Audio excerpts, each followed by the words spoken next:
Hello and welcome. This is Curious Robin.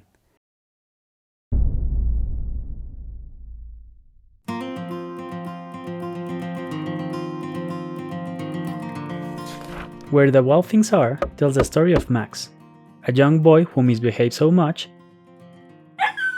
he gets grounded by his mom and sent to bed without his supper. While in his room, Max notices something amazing. In front of his very eyes, the room transforms into a jungle, which he starts to explore. He then finds a boat and sails to a mysterious island. This place is inhabited by terrifying monsters, the Wild Things. Max manages to avoid being eaten and persuades these creatures to crown him their king. This is followed by fun and games.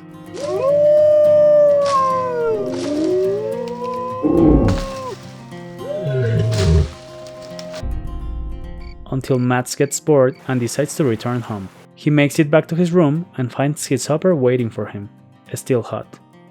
This children's picture book, written and illustrated by Maurice Sendak, was published in 1963. After being released, it received harsh reviews and was banned in several libraries across North America, as people consider it fostered children to misbehave. Some time passed, and librarians and teachers noticed that kids still managed to get their hands on copies of the book because they loved it, checking it out over and over again. A year after its publication, Where the Wild Things Are won the annual Caldecott Medal, and in the following decades, it's been voted the #1 picture book several times by the School Library Journal. It has also sold 19 million copies worldwide. In the present day, original art about the Wild Things, drawn by Sendak himself, has been sold for several $1,000s. Whoa. About his work, Sendak has said that it was his means of recovery from his own childhood, as his memories of it paint a miserable upbringing. Born in Brooklyn in 1928, Maurice grew up with parents greatly affected by the Holocaust, as they lost many relatives during these times. This led to all of his work sharing a common theme, as said in his own words. I only have one subject. The question I am obsessed with is, how do children survive? In an interview, Sendak recalls an anecdote with a young fan. He says after responding to this child with a postcard and a drawing of a wild thing, I wrote, "Dear Jim, I love your card." Then I got a letter back from his mother and she said, "Jim loved your card so much he ate it." That to me was one of the highest compliments I've ever received. He didn't care that it was an original drawing or anything. He saw it, he loved it, he ate it.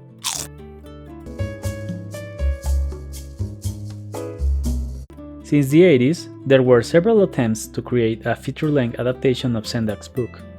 The idea of making an animated version turned into a live-action adaptation in 2003, where a director was finally chosen, Spike Jonze. And thank you guys for this. I could tell you about his career, how he started as a photographer for skateboarding magazines and then became a music video and commercial director, working with some famous musicians you may know.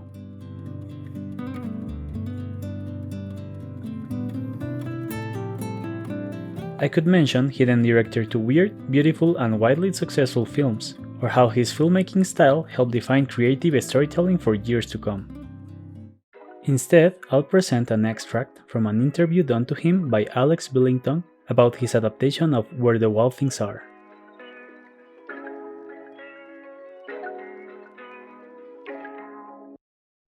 Can I join you on the bed? Yes, please. If we do this one from the bed, it'll be more cozy. This is pretty intense. It's very intimate. Yeah, right. It is really. I didn't realize how intimate it was going to be until... But I just can't stand up anymore. No, that's alright. I'd love to start at the top and just discuss how this came together. And more specifically... Sendak favors Spike as a director due to his awkward personality and the almost childlike vision present in his previous work. So the two work closely together in bringing the 10-sentence story into a fully developed feature film. Dave Eggers, a novelist and a close friend of Jonze, helped him write the adaptation. The film premiered in 2009 and was received with mixed reviews, some calling it a disgrace to the source material, while others praised it as a great expansion on the themes in Sendak's book. It didn't do well at the box office and was quickly forgotten. The movie version expands the story of Max, played by Max Records, who, after being scolded by his mom, escapes to an island full of quirky and sometimes terrifying monsters. He tricks them into crowning him king, and soon mischief follows. Let the wild rumpus start! Max leads the pack as they destroy stuff, build stuff, and destroy it again. But eventually he discovers that these monsters are very complex since they have feelings and problems of their own, and he becomes entangled with them as he learns how to deal with his own issues in the process. He finally realizes he must leave the island and go back home, so after a touching farewell, he leaves his friends behind and returns to his mom and a delicious slice of cake. While watching this film, you can really note Spike's direction. The story is told with a documentary approach. The handheld camera follows our characters and stumbles as they do. It gets dirty with them as they play in the mud and lets us walk through these beautiful locations inhabited by monsters. The film manages to come out as tactile and messy, and that's great because it feels just like childhood.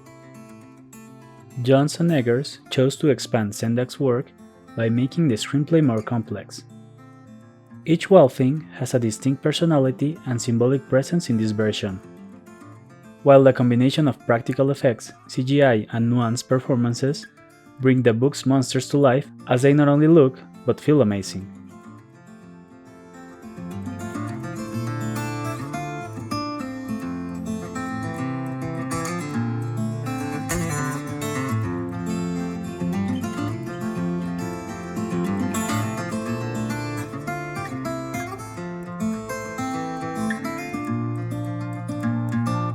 The narrative tells us that emotions are difficult to control, and while they like to fight each other, they eventually must learn to get along. You may be king of your emotions, but what happens when you fail them as a leader? If I get mad and want to eat you, then you have to say, "Oh, okay, you can eat me. I love you. Whatever makes you happy, Judith." That's what you're supposed to do! This tale is supported by a beautiful score created by Carter Burwell and original songs by Karen O. Sadly, I can't show you any of this, due to copyright reasons. The problem with this adaptation, in my opinion, seems to originate with one simple question. Who is this film for? The source material is a children's book, but the adaptation feels way darker and mature. This led to the misconception that the film was also targeted for kids, creating a product that not only was hard to sell to audiences, but also got backlash from many parents who simply found the film too scary for kids. Movies targeted to younger audiences usually present the now common hero's journey, where the main character starts as a naive, innocent individual who is subjected to different trials that transform him or her. The protagonist eventually comes back home, a changed person, wiser and more mature. Where the Wildthings are is not about that. When you're a kid, you have different fantasies as you see the world in a peculiar and unique way. You can go on exciting adventures and find powerful treasures along the way. This film is about the other aspect of childhood, when you have fantasies because you want to escape somewhere else, when you don't like the place where you are, the aspects of childhood that are harder to talk about. Sendak and Jones use their own childhood experiences to create something with unconventional beauty that peeks into the darker side of being a kid. It suggests that you sit down with your emotions and find a way to get them all to coexist, and I think that is something to celebrate. As a filmmaker said, I didn't set out to make a children's movie, I set out to make a movie about childhood. Both works take children seriously and address universal fears with complete sincerity, building something unique that pays tribute to the complexities we encounter just by being alive. The movie version has no simple answers. Instead, it presents intricate questions that may get you thinking about your own childhood, nostalgia, and how emotions and memories affect and shape us as we grow up. Being a child is confusing, but guess what? So is not being one anymore. About the film, John said, "Emotions are messy and hard to figure out. Hard to know where you start and the next person stops. Even as an adult, that's a hard thing to know. As a kid, it can be really confusing because it's all new and you're trying to sort of make your map." People like to think of media and entertainment as escapism, a way to forget about real life, at least for a while. But I disagree. Fiction shouldn't help us escape reality. It should help us fight it. Maybe, if you do, when you leave your island and go back to the places or people you left, you will find food waiting for you, and hopefully, the food will still be hot. I'm the Curious Robin. Until we meet again.